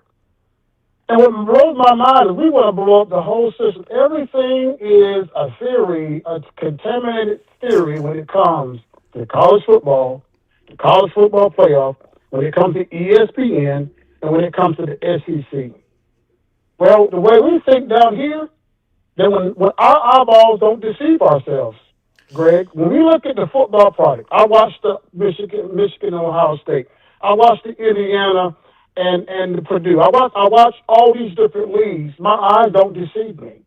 When you look at the product of the SEC, you see better players. You see more talent. You see a crisper game. You see more hits. You just see it. That's why more eyeballs are watching the SEC. They just are. They just are. And I'm going to tell you, Greg, do not trust the SEC because they're planning their own plan. Now, they may involve the Big Ten. They may not. I don't know. But I got to feel, especially based on the information you've been putting out about the college football playoff, and why they haven't shown their hand yet, is because if they look at the NIL situation, they look at the rating situation, then you look at ESPN situation and look at all the things on the board. The way we think down here is the SEC can survive without everybody else. People don't like that. They don't agree with that. Doesn't mean that we're trying to be boastful here. It's just a fact. It's just a fact. And when it comes to the playoffs, the ratings they just put out, I mean, Auburn Tigers defense is a top 5 defense, Greg. Top 5. It is the number 1 rushing defense in the country. Alabama has played the top 3 defenses, Oklahoma, LSU, and Auburn. You look at any team in this country that plays those defenses, they'll all look like that. Look at Indiana's offense against Penn State. Look at it against Indiana, against Oregon. When you play better defenses, every team is going to look like that. Even Ohio State's going to look like that to some degree. When you're playing talented teams, when you're playing top-notch NFL players every week, it's just going to be different. SEC is not the Big 12. It's not the Big 10. It is not the ACC. You're playing better competition, irregardless of the teams what they've done that year. Why? Because they're playing better talent. SEC is beating SEC. So some teams got to win. Some teams have got to lose. So a team like Auburn, 5-7, you put them in another league, Greg, they're not going to be 5-7. They're just not. The talent on those teams is big time. And that's what you're facing every week. And I know a lot of people that don't live down here don't see the talent, but the NFL is telling the story, Greg. Look at all the NFL players. The Big Ten has two. Okay. The Big Ten has 2 more teams more than the SEC, and yet we win the recruits. We win. How many players go to the NFL every year? Why? Why do we do that? It's not the SEC boasting itself. It's definitely not ESPN. It's because they know talent. They know talent when they see it. And that's why they're coming to the SEC to get that talent. And to totally ignore the talent, to totally ignore that at one time we were the Sun Belt a long time ago. We have fought and scrapped to get the reputation that we've gotten as a conference. Nothing was given to us. We earned it, Greg. We fought for it. We warred for it. We won the marquee games that we had to win. And it wasn't just Alabama. It wasn't just Georgia. It was the Auburns, the LSUs, and so the Tennessees, the Florida. Over these years, we have earned what we are. And now we're living in a day, Greg, that we just want to give people the same credibility that we have. We just want to give it to them. Just because the computer says that about that team. Greg, SEC country, we ain't buying that, Greg. We're just not. That's just where we are. I haven't called in a long time. Hope I haven't taken up too much time. I don't even know how this is going over. I love you, man. I love that you called. I appreciate all your calls and all your comments. All right? Yes, sir. I do. You keep up the great work, Greg. And I don't want there to be a long distance of your phone calls. I want your phone calls to come in more regularly. Okay, sir? Yes, sir. I'll take that as a compliment. But listen, I just love. A lot of times I like hearing the callers. I like hearing the information you're putting out. You know, you're doing a great job. It's a great show. This is my number one show I listen to, even if I'm not calling in. But I just wanted to say that because, you know, I feel like SEC needs to be represented on the show. You got it. No, I appreciate it, sir. Thank you, sir. Appreciate it, my man. Thank you. Keep up the great work, Greg. You got it. Now, I appreciate the call, and I agree to some extent of what Edward the Auburn Tigers said. I am going to point out what I disagree with Edward the Auburn Tiger. Call from Ryan Thomas. Ryan Thomas, can you hold for a moment, please? Sure, Greg. I appreciate it. First of all, I got to get the OPD down. Greg, what happened to the early peak video? You said I never did get it out because it was obsolete before I even got it out. Thank you for the $25 holler, Opie. We did a live show a little bit ago that basically says, sorry, we're closed when it comes to the Holy Smokes Theater.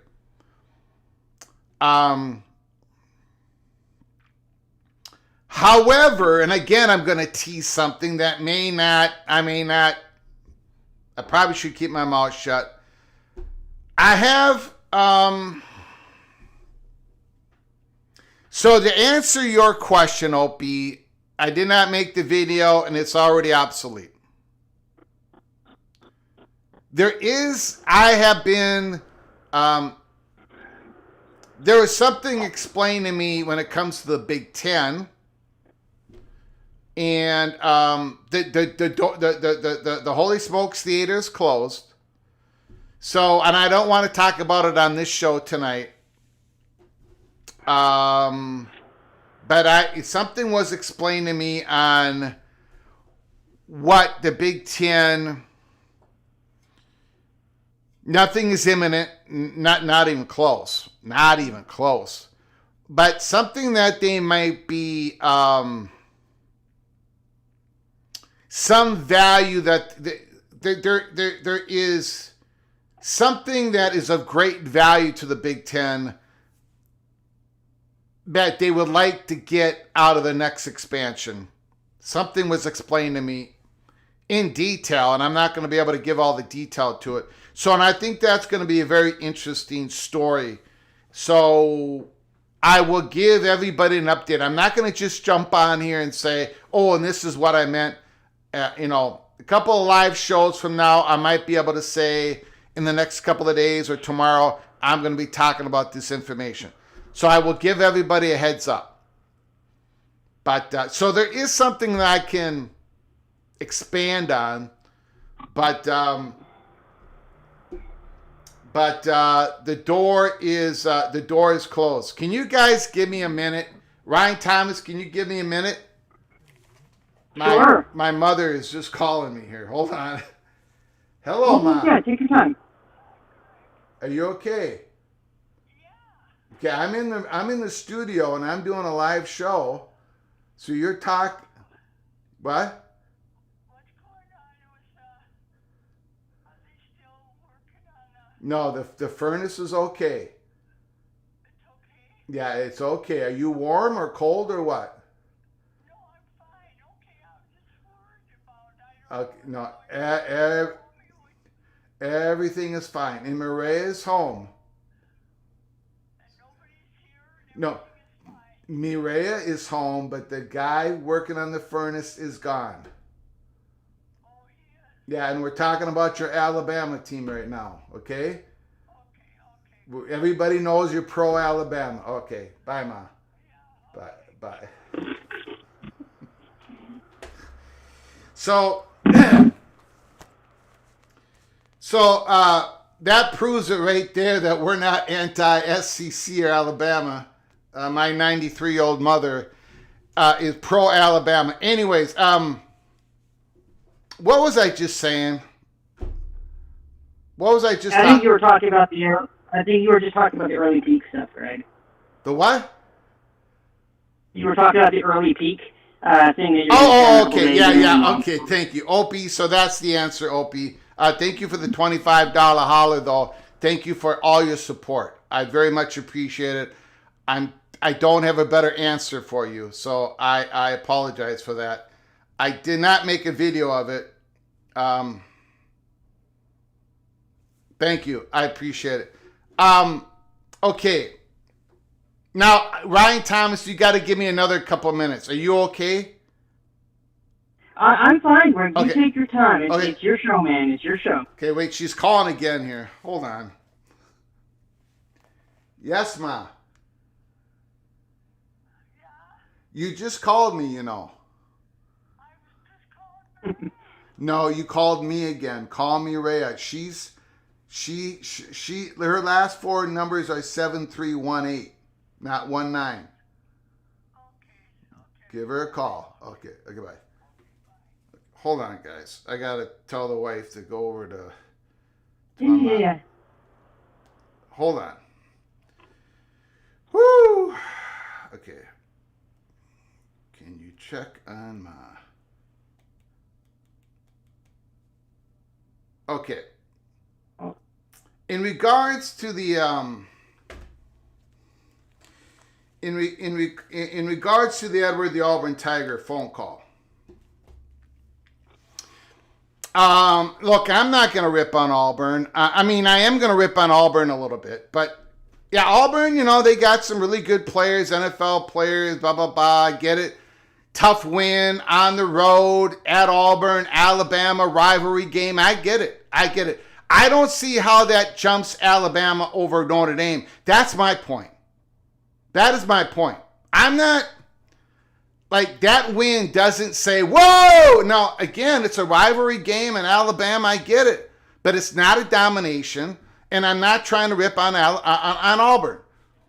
But to say that Auburn is 5-7, therefore they would have a really good record in the ACC, or the Big Ten, or the Big 12, I'm not really buying that. I'm not. I'm not. To me, it's not like Auburn is 5-7, they're good. Auburn is 8-4, they're great. And Auburn is 11-1, and they're incredibly fantastic. Auburn lost to Kentucky 10-3 this year. They lost to Kentucky 10-3. Kentucky just lost to Louisville 41-0. I remember that. I see those games. I see the SEC. I see the SEC struggling. I see Big Ten struggling. I see Big 12 struggling. It's a struggle out there. And again, I say the Southeastern Conference is the best conference, but it can't be automatic. It's like you've got all losses are good, all wins are good in the SEC. And that's just not how it is. It really isn't. You know, Texas, they were that close from getting beat by Arizona State in the playoffs last year. SEC is the best conference, but it ain't the same Southeastern Conference. It's not. And it's not the Southeastern Conference fault. Now, when I say this, I'm being called an SEC hater. But it's not the same SEC. It isn't. Because the world has changed. BYU is spending a whole lot of money on football players. Utah is spending a whole lot of money on football players. Indiana is spending a whole lot of money on football players. Look at what Vanderbilt has just done. They're SEC and they are emerging. People are going up, people are going down, people are going this way, people are going that way. It ain't the same world. And even in this new world, the Southeastern Conference is the best conference in the country, in the land. But you know what? I kind of like what we got going here. I kind of like that the sport is being more democratized. I like the talent is being more spread out, a little bit here, a little bit there. And what I really think what people are afraid of, I really believe this, and I was told this, the door was open to me. I think people are afraid that the 2014 playoff would be a massive success. Because if it becomes a massive success, then the threat of breaking away, the threat of the SEC taking the ball and going home, the threat of the Big Ten taking their ball and going home, or the threat of the half the Big Ten and half the SEC combining themselves together and taking their ball and go home, that threat lessens year after year after year after year. If a massive playoff is successful, just like the NCAA basketball. I am here, college football peeker on the corner, the rebel outpost of college football national channels out there. I am looking for the sport in its entirety. It is better for everybody, including the Southeastern Conference, in my belief, with a larger playoff format. Ryan Thomas, thank you for your patience. The floor is yours. I mean, basically, the message I got is we just all need to quit and, stop and just, let the SEC take over as the G League for the NFL because everybody else is hopeless. That's the message I got. There's no talent in California. There's no talent, in Virginia or Maryland. There's no talent anywhere else in the country, Greg. That's the message I got. Never mind all those talented Polynesian, players that, BYU and USC and Utah and Arizona State have got. Never mind those talented players. Many are in the NFL like Puka Nacua, who are amazing wide receivers. Nope. Only talent exists in the Southeast. That's it, Greg. That's it. Only place it exists. Despite the fact that, Utah absolutely manhandled Alabama in a Sugar Bowl, not despite the fact that BYU's won at Texas, won at Ole Miss, won at Mississippi State, won at Tennessee, won at Arkansas. Nope, nobody can beat an SEC team, Greg. Nobody can beat an SEC team. The thing is when I come down to it, to answer your question about what's your mark here, is I will tell you this. It's ESPN, Greg.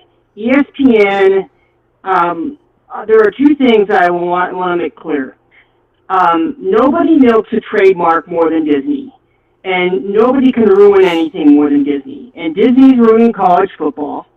And that's just how it is. But I will just say, what ESPN does not want is they have a complete monopoly over the CFP.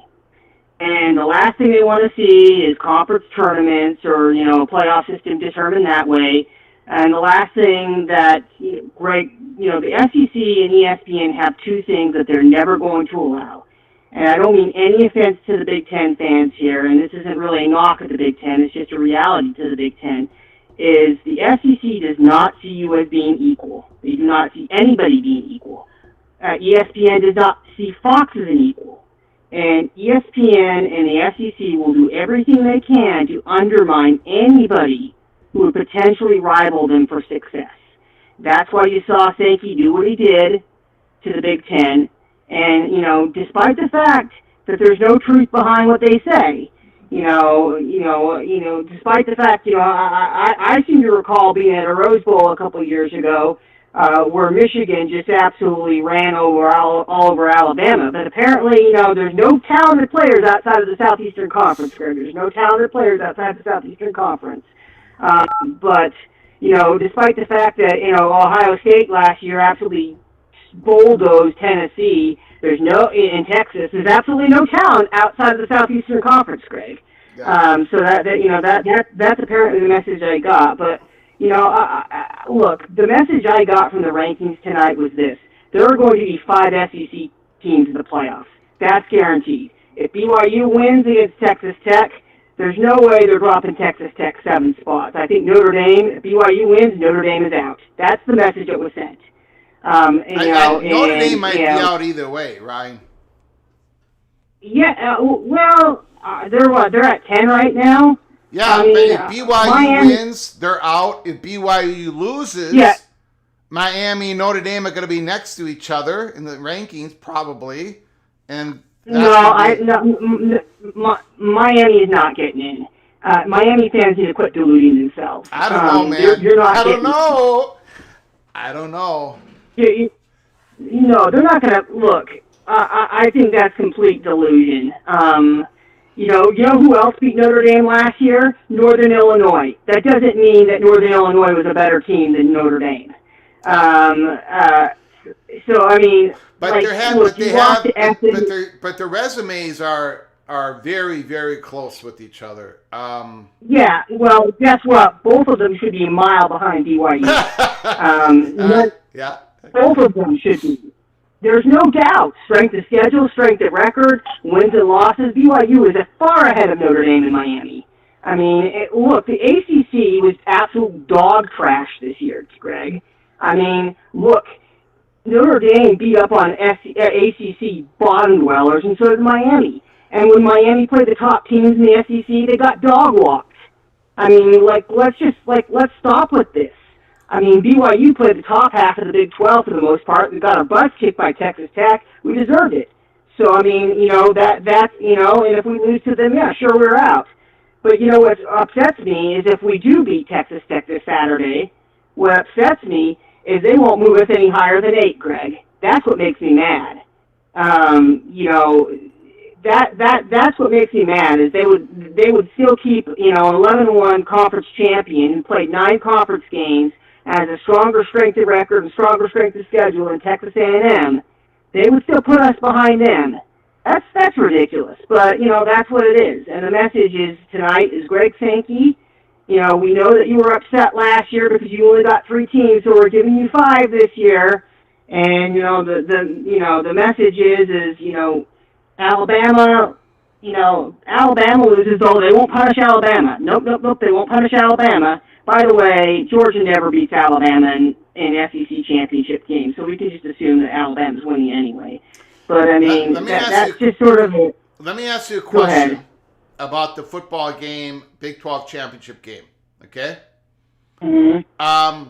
My feelings on the game are twofold for BYU to win this football game. Number one, I think Bear Bachmeier has got to get rid of the ball real quick. Absolutely. And Absolutely. it doesn't necessarily mean that it has to be short passes, but it does mean it has to be, if he's going to throw a fade route, he's still got to get the ball out of his hands, and it's got to be, the ball's got to be put up in the air to give the wide receiver a chance to make a play. So number one, Bear Bachmeier has to get rid of the ball quickly.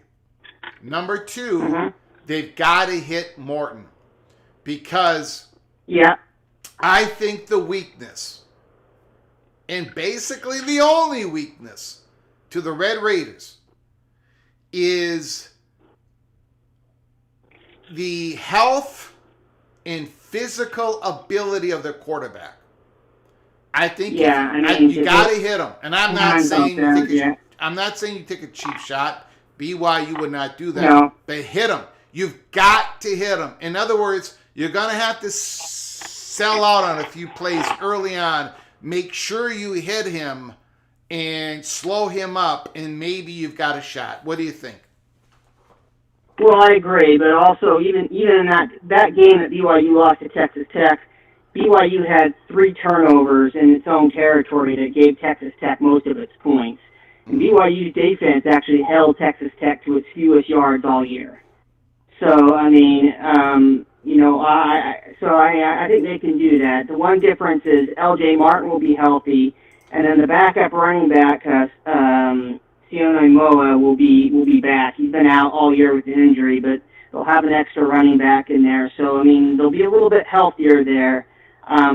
But Texas Tech is still a talented team. I'm not going to deny that. Oh, yeah. I mean, talented team. But the great thing about this is it's the game is sold out, Greg. There's going to be a lot of people there, a lot of BYU, a lot of Texas Tech, more Texas Tech fans because of geography. But it's going to be a sold-out stadium. It's going to be a great environment. It'll get some good ratings. It's the first championship game on. It'll get some good ratings. Yep. But I don't know how the ACC survives after this year, Greg, because that Duke UVA game's going up against Indiana and Ohio State, and that's going to probably be one of the poorest rated ACC championship games ever. And if Duke wins that game, I think that'll spell the end of that league. So look for the officials. Where is James Madison located in Virginia? I know you know Virginia like the back of your hand. Where is James Madison located? So they're located out in Western Virginia, Northwest Virginia. Okay. So they're just out, The Northwest Virginia numbers are going to be very high in watching that ACC championship game. JMU has a lot of alum. In fact, I know a number of people who sit on the board of visitors. I know people who sit on the board of visitors for UVA, for Virginia Tech, and for JMU. Actually, a good friend of mine, he actually sits on the board of visitors for JMU. So it's so they're excited, they're hoping, and I'm hoping for them as well. I mean, I ultimately, I think what you said about the 2014 playoffs, I'm just going to end my call on this. I think what you said is 100% correct, Greg. I agree with you. That is the only way to go, and really, quite frankly, it would mirror what the top 25 is right now, for the most part, and what traditionally would. And honestly, I think that people like maintaining their monopolies, and I don't think ESPN wants to, they want to protect the value of the properties with the SEC, and I think that, they want to be able to pay for the content cheap, but then resell the rights to TNT and others to, for secondary games, or sub-licensed games at a premium. So, I mean, look, they're going to protect their interest. Everybody's going to, but I mean, Edward the Auburn Tiger was right about one thing. You can't trust the SEC because they're not going to play nice with anybody. And until Yormark and Phillip grow a pair and realize that, look, the 4-4-2-2-2 is dead. But you know what? If Petitti's out there offering 4-4-4-4-4, and then like you mentioned, I think Yormark and Phillips would be absolutely stupid to turn that down. I think they would be absolutely stupid not to come out in public and support it. I agree with you, Greg. I'm not going to disagree. I agree with you 100%. And that's that's the thing. I agree with you 100% on that. And hopefully, if that was the case, if we went to your 2014 model right now, the Big 12 would have 5 teams in the playoff, Greg. Yeah. So I mean, I don't understand why, and the SEC would have 8, but I don't, but I don't understand. I think the only reason why people are against it is because they're worried that if there's a democratization of the tournament, that they won't be able to have the same leverage that they do in the future. And that's really what this is about. Yeah. And ESPN and Sankey don't want to give up that leverage. I that's all I'm going to leave you with, Greg. I mean, I hope all the other leagues, because all the other leagues can tell, if they all come together, fine. If the SEC wants to go take its ball and go home, guess what's going to happen to your ratings outside of the southeast part of the country? Nobody's going to care about you. I know you think that everybody thinks you're the big deal, but nobody's going to care about you if you're not playing other teams in the country and not part of the rest of this. Your ratings will drop. I will guarantee you that. In fact, I've had someone at Warner Brothers Discovery tell me that. That's in the in the TV industry. So make your threats, take your ball, go home, see how that goes. See how that goes when you're not traveling the country or recruiting, or when you basically give the middle finger to everybody else. See what happens to your game. See what happens to your viewership. Go ahead, just try it. But at this point, stop acting arrogant, people, and just accept the fact that this is a sport that everybody loves. And, we can stop being jerks about it. Anyway, thanks, Greg. You got it, buddy. Appreciate it.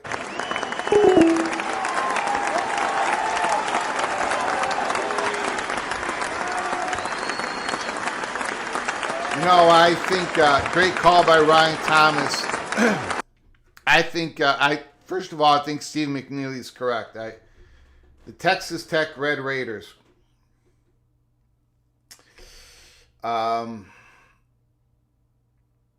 they are a threat to win the whole thing. And so the Texas Tech Red Raiders against Oregon in the second round. Wow. And Oregon might actually be healthy in that game because they've been without Moore and Bryant, their top 2 wide receivers. They've been out. They have not had their top receivers the last 3 weeks healthy. 3 or 4 weeks. Which, Oregon is absolutely stacked, and Texas Tech is, and that's going to be a great football game, and I can't wait. And when I think about the conference championship games, BYU and Texas Tech, all the drama that you could ever want. Kalani Sitake is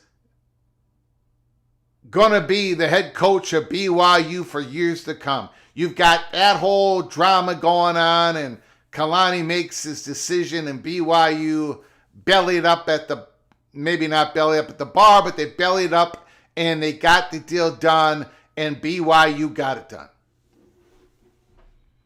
Big moment for BYU football and its fans and the Big 12. And you did not need that storyline to make this conference championship a big game, but that's added on. Texas Tech, look at everything they have done to get to this point. You're talking about bellying up to the bar. The Red Raiders put all that money into the NIL. Remember, they front-loaded. And look what McGuire has been able to do. Red Raiders are for real. That Big 12 that Big 12 championship game is going to be very exciting to watch. And then, you've got a different type of storyline when it comes to Virginia and Duke. We've been talking about Duke a lot lately, right? They got to the ACC championship game. They're 7-5. If they win, they're not going to make the playoffs unless James Madison loses the night before. But we're missing out on Virginia. What a story. I mean, nobody had Virginia winning the ACC championship. Nobody. Just like Arizona State last year in the Big 12. That's what I'm saying. This is a new world of college football. Teams can emerge. Look at Vanderbilt. Look at Arizona State. Look at Virginia. If Virginia wins, what a remarkable moment for Elliott, the head coach, and that whole program. What a story for Virginia. And then you look at the Southeastern Conference Championship game. You've got Georgia and Alabama. I mean, that is a monster game. And you've got this Alabama. If they get beaten bad, maybe they don't make it. If they beat Georgia, how far does Alabama move up? If Alabama beats Georgia, Oregon might get a first round bye, along with Texas Tech. I don't know. I don't think they'll move Alabama all the way up to the top 4. Maybe they will. Maybe they will.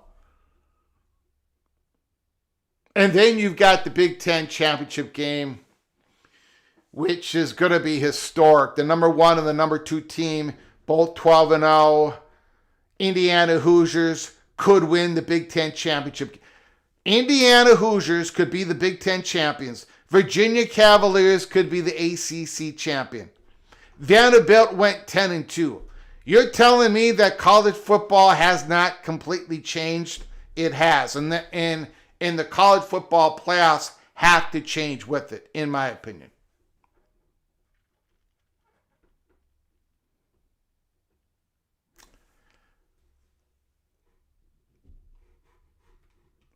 Greg, stop mentioning A&M after their loss. I don't think A&M is... I don't think Texas A&M... I don't see them as a threat to win it all. And I did mention this a couple weeks before they lost. There's something about A&M, and you saw it in the South Carolina game. Are they good enough against the run, Texas A&M? I feel like a team, these top teams are going to be able to run on A&M in the playoffs. Texas A&M against Notre Dame. If Notre Dame ends up number 10, I'm taking Notre Dame. If Texas A&M goes against Miami, that's a little different. Miami's running game is very Fletcher. They should be giving the rock more to Pringle, in my opinion. And they have been a little bit here. More and more. They're getting him lathered up here. Anyways, look, I could go on and on and on and on talking about these conference championship games and all these teams. Greg, please give us your early Final Four playoff teams now. And as a reminder, a friendly reminder, as cool as I've been, Greg the Cooler, for this year, last year, the year before, the last 2 years in the playoffs, last year, I was Greg the Gold. So I'm just telling you, in the playoffs, I turned it on to a whole new level. I don't know who's going to be the Final Four because I'll give you my predictions when the playoff format has been, when the final rankings have been released. I don't know who's playing who. I do not know who's playing. If Alabama beats Georgia, how far do they move up Alabama? If Alabama beats Georgia 34-30, Where does Alabama get ranked? Where does Alabama? Scott Grable says number 5.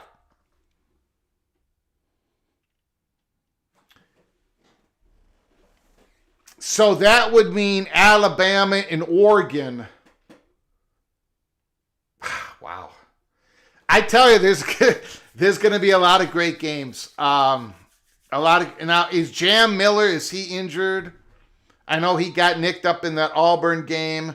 Scott Grable, what is Jam Miller's health right now? Yeah, we talked about it earlier. Jared Curtis. Now, is that official? Do we know that for sure? Because the latest report I heard is Curtis is going to be signing it in private Wednesday morning, and we really don't know. Jared Jones says yes.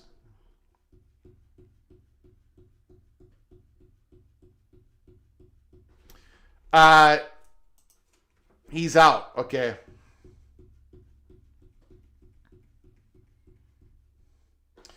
Okay. Thank you, Jared Jones. I guess I did not see the latest report. It's on Fox. Thank you, Stormy Cyclone. Appreciate it. And again, A&M defeated Notre Dame early in the year, and I think Notre Dame could. I'm going to get all you upset with me. I know the Ducks are going to be healthy most likely going to be healthy for the playoffs. Good luck, everybody. Good luck against the Ducks. But let me say this. And I'm going to get all you mad at me here because that's what I do. I get everybody mad at me. I think I would take Notre Dame Notre Dame is a very good football team, guys. I know there's a lot of hate for the Irish. I get it. But that is a very good football. They lost to Texas A&M fair and square. They lost to Miami fair and square. And if they don't make the playoffs, I'm not going to have a major beef. I've already got Miami ahead of Notre Dame.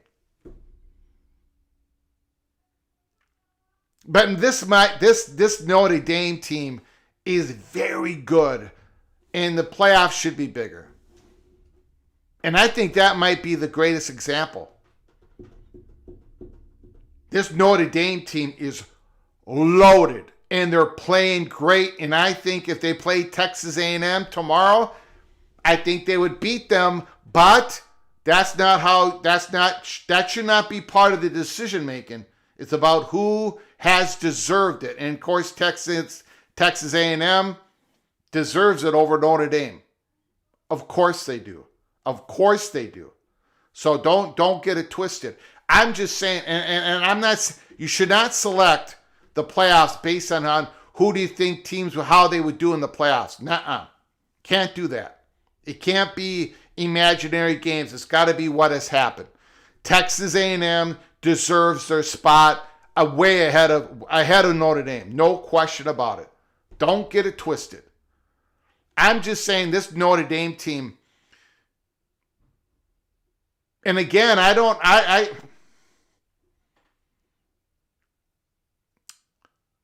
they're really good.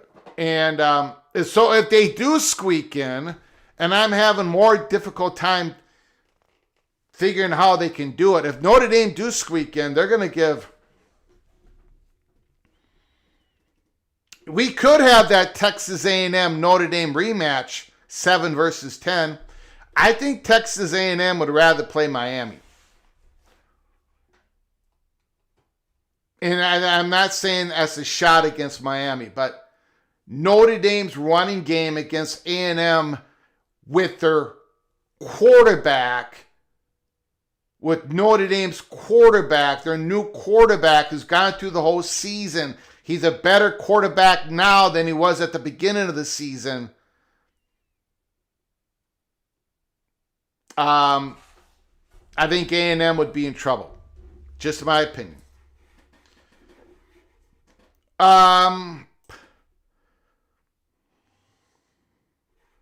That was a clear shot at Miami. Okay, it was. I think Miami's a hell of a team, and I have them ahead of Notre Dame. I think they should be in the playoffs ahead of Notre Dame. On a neutral, Greg, I believe Texas A&M would beat Notre Dame again.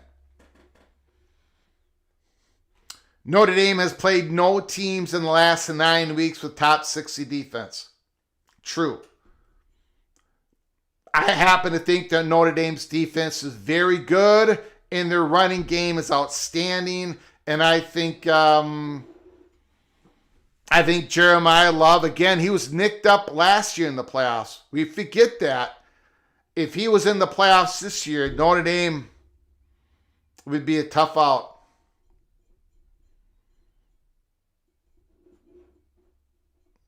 Robert Wright, Notre Dame lost to Miami, who lost to SMU, lost to Baylor, lost to TCU.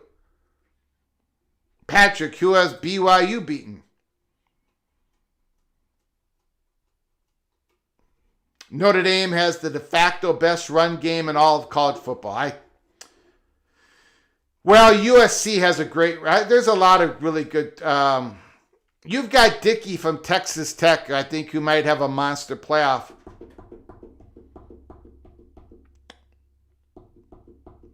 You know, and you've got that. You've got that Bo Jackson of Ohio State, who you can see his growth week after week after week after week. So now the Buckeyes, in my opinion, are a better football team than they were last year because of Bo Jackson. The emergence of their freshman running back. Now, that doesn't mean the Buckeyes are going to win it, but somebody's going to have to play a spectacular football game against the Buckeyes to beat them. And they can. There's teams out there that can do it, but you're going to have to play spectacular. And you're going to have to win the turnover margin and, and in the red zone, when you do get in the red zone against the Buckeyes, you got to score touchdowns because you're not going to get in the red zone that often. You can't kick field goals against the Buckeyes and beat them. Not this team. Georgia and Ohio State would be a great final. Miami deserves a playoff spot more than Notre Dame. I agree. What happens when Indiana loses? Now, let's say they lose to the Buckeyes. And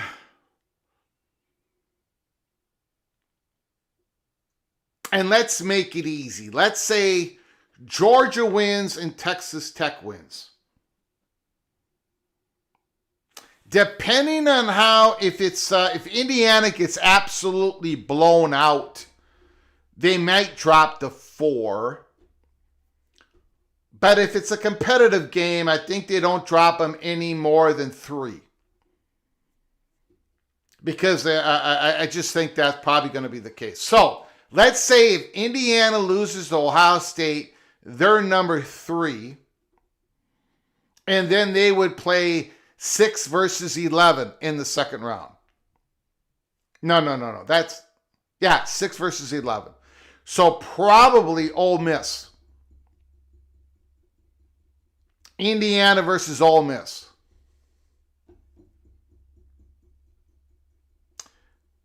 Going to be some offensive fireworks in that game. Fernando Mendoza versus Trinidad Chambliss.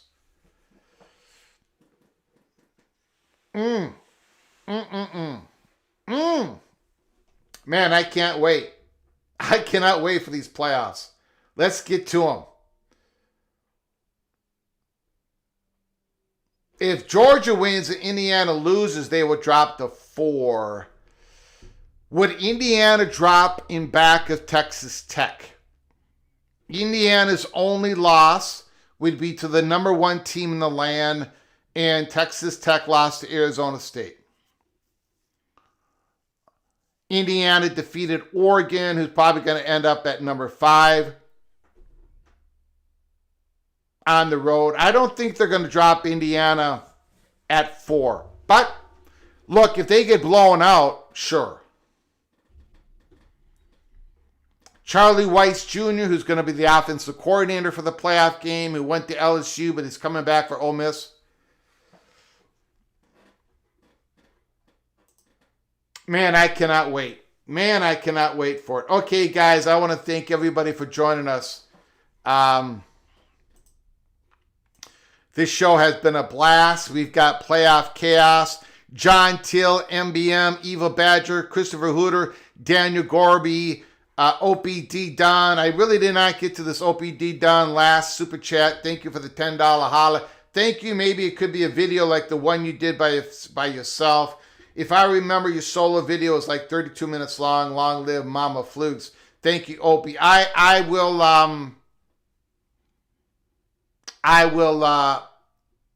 I got to figure out what I'm going to figure out. That's the best way I can say it. I got to figure it out, Opie. Thank you so much for your $10 holler. I appreciate your generosity like always. You have been very kind, too kind to this channel. Thank you, OPD Don. Thank you, everybody, for joining us. The great phone calls tonight. Outstanding phone calls. The story of tonight is James Madison, number 25. It looks like if Duke wins and if James Madison wins, James Madison, the Sun Belt Conference champion, would go to the playoffs. A remarkable story in itself. The winner of the North Texas Tulane football game, the American champion, the winner of that is going to the playoffs. And then you've got Alabama jumping Notre Dame. That's a big, big storyline, and Oregon has moved all the way up to number 5. Join us tomorrow. We're going to be talking more about these conference championship games. We're going to be making our picks against the spread in these conference championship games. We know there's going to be more drama, and I'm going to keep my ears out, and I'm going to talk to a few Notre Dame people, and we'll get their take on what's happened tonight. Notre Dame is in a very tough spot. If BYU beats Texas Tech, Notre Dame is out. If BYU loses to Texas Tech, it is most likely that Miami and Notre Dame are going to be right next to each other. And then can the committee, are they going to keep it the same? Notre Dame ahead of Miami, or are they going to jump Miami over Notre Dame? Notre Dame is in a very tough spot tonight, and there's not much that they can do about it. The team that went to the national championship game last year might be out after championship weekend. Again, we'll see you tomorrow. Until next time, from all of us at College Football's Peek Around the Corner to all of you, please y'all take great care of each other. And as always, God, family, Golden Gophers.